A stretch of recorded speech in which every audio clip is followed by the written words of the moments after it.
তারপর সকালবেলা উঠে একটা পর্ন ভিডিও পাঠিয়ে দিল, হ্যাঁ, গুড মর্নিং ওটা।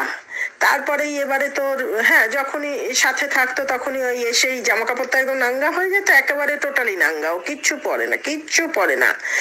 হ্যাঁ, আমার ফ্ল্যাটে যেহেতু কেউ নেই, কিছু নেই, ঠিক আমি ভাবি অন্য মহিলাদের বাড়িতে গিয়ে ও কি করে কে জানে, যাই হোক।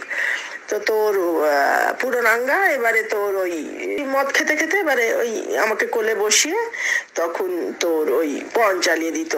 হ্যাঁ, দেখো দেখো তোমার খালি একটা বাচ্চাই হয়েছে, আর তুমি কিছু জানো না, তুমি জানোই না সেক্স কি হয়, একটা খালি বাচ্চাই হয়েছে, তোমার বরের সাথে তো তোমার বন্ধুত্ব ছিল না।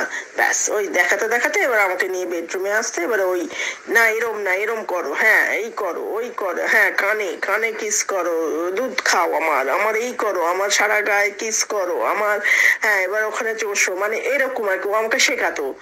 বাস ওরটাই প্লেজার নিত। এবারে আমি সাকিং করে ওটা যেই হয়ে যেত, হয়ে গেল, এবার উঠে ও